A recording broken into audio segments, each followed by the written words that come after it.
우리의 이슈가 뉴스를 바꿉니다.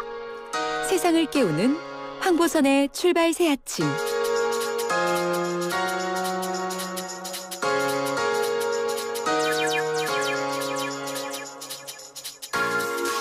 네, 이 시각 가장 많은 관심을 받고 있는 뉴스 알아보겠습니다.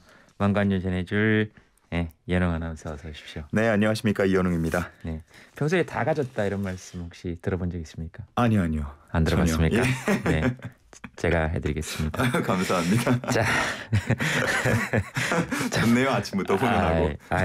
훈훈하다기보다 뭐 사실적시라고 하죠. 아유, 자, 왜 이러시죠? 첫 번째 소식 보겠습니다. 네, 첫 번째는 그래미상 후보 선정 소식 준비했습니다. 네. 방탄소년단 이름을 올렸겠죠? 예, 이름을 올렸는데 베스트 팝 듀오 그룹 퍼포먼스 부문 후보에 올랐습니다. 작년에 이어서 같은 부문 두 번째인데 작년에는 수상은 못했거든요. 이번에는 그래도 조금 기대해봐도 좋지 않을까 뭐 이런 생각이 들고요. 만약에 수상을 하게 되면 이제 미국 3대 음악 시상식을 모두 석권하는 뭐 새 역사를 쓰게 됩니다. 네. 근데 애초에 기대를 모았던 올해 레코드 후보는 어떻게 됐습니까? 선정 못 됐습니까? 아쉽게도 올해 레코드 후보에는 선정이 되지 못했습니다. 이 그래미상은 4대 본상이라고 부르는 주요 시사 부문이 있는데요. 올해의 레코드, 올해의 앨범, 올해의 노래, 그리고 신인상격인 베스트 뉴 아티스트 이렇게 4개를 이제 주요 본상이라고 부릅니다. 뭐 최근에 포브스라던가 빌보드 같은 데에서 방탄소년단의 버터를 올해의 레코드 후보에 오를 것이라고 전망을 했고 또 많은 전문가들이 당연히 올해의 레코드에 오를 것이다 이렇게 전망을 좀 했는데 유력 후보로 불리던 여러 아티스트들 중에 방탄소년단만 유독 좀 빠진 게 아쉬웠습니다. 왜 이랬답니까? 글쎄요. 이게 뭐 여러 가지 분석이 있는데요. 일단 뭐 그래미상이 음반업계 최고 권위 상임은 틀림이 없지만 그동안 보면은 뭐 인종차별 문제라던가 비영어권 가수 음악에 대한 홀대 논란 이런 것들이 있어 왔거든요. 뭐 흔히 말하기로 이제 콧대가 높다 이렇게 표현을 하는데 이번에도 그런 부분들이 좀 해결되지 못한 게 아닌가 그런 생각이 듭니다. 이제 좀 바뀔 때가 되지 않았나 싶은데요. 맞습니다. 뭐 마찬가지로 영화계에도 골든글로브라던가 아카데미상 쪽에서도 비슷한 논란들이 있어 왔잖아요. 이제는 좀 바뀔 때가 된 것 같다라는 생각이 들고 사실은 방탄소년단 입장에서도 아마 이번 일을 계기로 좀 오기가 생기지 않았을까 그런 생각이 듭니다. 한 1년 동안 조금 더 힘을 내준다면 이제는 정말 거부할 수 없는 그 누가 뭐라고 할 수 없는 올해의 레코드상 후보가 되진 않을까. 조금만 더 힘내주기를 또 바라는 마음도 듭니다. 그렇습니다. 그래서 그러면서 또 방탄소년단의 다른 이야기들도 굉장히 수면 위로 많이 떠오르고 있네요. 예, 맞습니다. 최근에 이제 병역 혜택을 좀 줘야 하지 않냐 이런 얘기들이 나오고 있는데 현재 이제 병역법 상에서만 본다면 병역 연기까지만 가능한 상황입니다. 문체부 장관이 이제 추천을 한다면 내년 말까지 완전체로 활동을 할 수 있겠는데 정말 뭐 사실 우리나라를 굉장히 널리 알리고 있지 않습니까? 문화도 마찬가지고요. 그러다 보니까 이제 좀 병역 혜택을 줄 때가 됐다. 이런 논의가 좀 본격적으로 되고 있고 그래서 이제 내일입니다. 25일 국방위원회 법안심사 소위가 열리는데 여기서 대중문화 예술인들에 대한 대체복무 대상 포함시키자 이런 논의가 이루어질 것으로 보입니다. 만약에 이게 본격적으로 논의가 돼서 개정이 된다면 올림픽에서 이 선수들, 축구 선수나 뭐 농구 선수들 메달 따와서 병역 혜택 주어지는 것처럼 같은 혜택을 또 받을 수도 있기 때문에 뭐 한번 지켜봐야죠. 알겠습니다. 다음 보겠습니다. 네, 두 번째는 수능 감독관 논란 2입니다.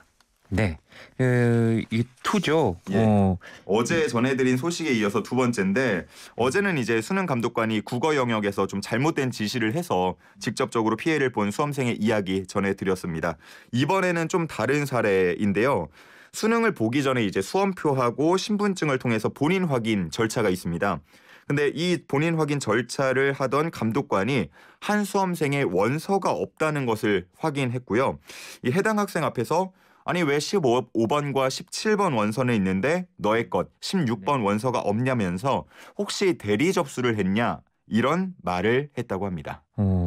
아니라면은 좀 마음이 그랬겠네요. 예, 뭐 사실 대리 접수라는 거는 뭐 재수생이라던가 아니면 뭐 이렇게 N수생 혹은 재학생들이 아닌 사람들은 뭐 학교나 학원 등이 대신해서 이렇게 해주는 그런 절차를 말하는데 해당 학생은 이제 자신이 직접 학교에서 원서 접수를 했다면서 내가 본인이 맞다 뭐 이렇게 이야기를 했다고 합니다.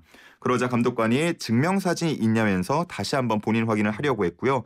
없다고 하니까 그럼 일단은 시험을 봐라 이렇게 지시를 내렸다고 합니다. 그리고 어떻게 됐습니까?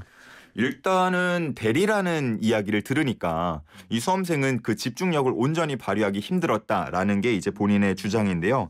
시험이 끝난 후에 이제 담당 교육청에 경위 파악을 요구를 했고 이 감독관은 대리 접수를 하는 경우도 있기 때문에 뭐 그것을 확인하려고 한 것뿐이다 이렇게 답을 했다고 합니다.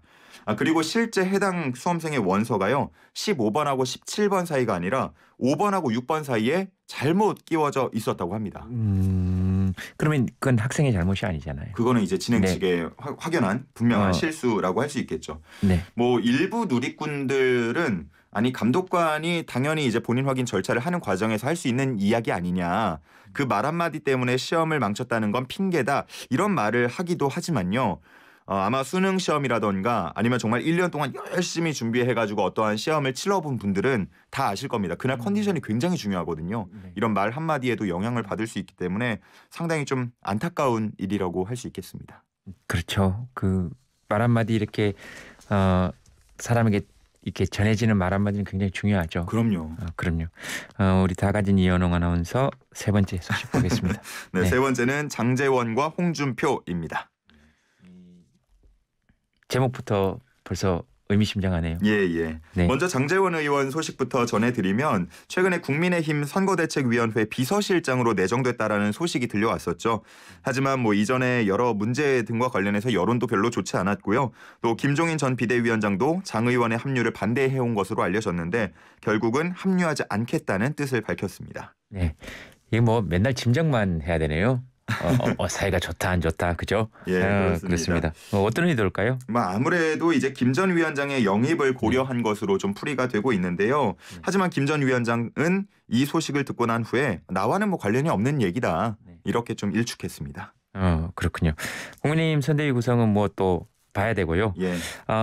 홍준표 의원 청년의 꿈 예. 하고 있네요. 이 사이트가 이제 지난 14일에 개설돼서 11일째인데 어제까지 10일 만에 2천만 뷰를 돌파하는 등 이제 반응이 굉장히 뜨겁습니다.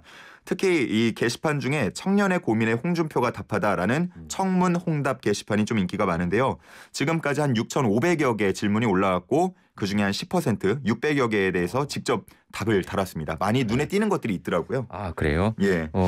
어떻게 눈에 띄었습니까? 최근에 좀 주목받았던 것 중에 하나가 문재인 대통령, 윤석열 후보, 이재명 후보 가운데 가장 싫은 사람이 누굽니까? 이런 질문이 있었는데 4명 다, 3명 다도 있었어요. 예, 보기 중에. 네. 근데 홍 의원은 이재명 후보 아하. 이렇게 좀 간단하게 답을 했고요. 네. 또 좌파 정치인 중 홍 의원이 인정하는 사람은 누구인가라는 질문에는 유시민 전 장관을 꼽기도 했습니다.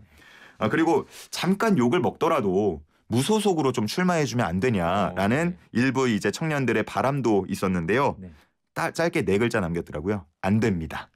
그렇군요. 예. 네, 알겠습니다. 유시민 작가는 또 수상했네요. 예, 네, 뭐 같이 이렇게 뭐 방송 같은 거 할 때 호흡이 예. 좀 잘 맞았다라는 근거를 달았더라고요. 네, 유시민 작가 수상 소식 알려드립니다. 그리고 어제 윤석열 후보 당내 경선 후보들과 함께했던 오찬 자리에 참석하지 않았죠. 그러니까 예, 맞습니다. 홍준표 전 후보가 의원이 홍준표 그 의원도 그렇고요. 예. 또 일부 이제 뭐 원희룡 후보라던가 네. 그 유승민 후보도 같이 참석을 하지 않으면서 네. 진정한 원팀이 되기까지는 아직 좀 과제가 많이 남았다 이런 평가들 받고 있습니다. 알겠습니다. 워낙 잘해주셔가지고 원래 제가 얘기할 부분을 놓치면은 이렇게 다 또 현영 씨가 다 해주시고 고맙습니다. 지금 이제 40초 정도 남았는데요. 예. 가장 뜨거운 이야기를 해야 되네요. 한국 치킨 정말 맛이 없나? 아하. 네. 이거 뭡니까? 네네. 이게 참 정말 복잡하더라고요. 예. 그러니까 일단 발단은 맛 컬럼니스트 황교익 씨가 예. 지난 21일에 SNS에 올린 글로부터 시작이 됐습니다. 네. 한국 육개는 전 세계에서 거의 유일하게 작고 맛이 없는 것이 객관적 사실이다. 아이고. 이런 글을 올렸고요. 그러다 보니까 이제 뭐 양계협회라던가 이런 부분에서 성명서를 발표하면서 좀 반박을 하고 있는 상황입니다. 네. 이 내용은 좀 복잡하기 때문에 시간 관계상 제가 다음에 다시 한번 전해드려야 될 것 같네요. 이 복잡한 문제를 해결할 수 있는 가장 간단한 방법은 예, 오늘 저녁에 치맥을 하시면서 그렇죠. 예. 정말 맛이 없나? 네. 저 맛이 있나? 그건 뭐 바로 답이 아마 나올 거라고 생각합니다. 그럼요. 예. 알겠습니다. 이현웅 아나운서 고맙습니다. 네, 감사합니다.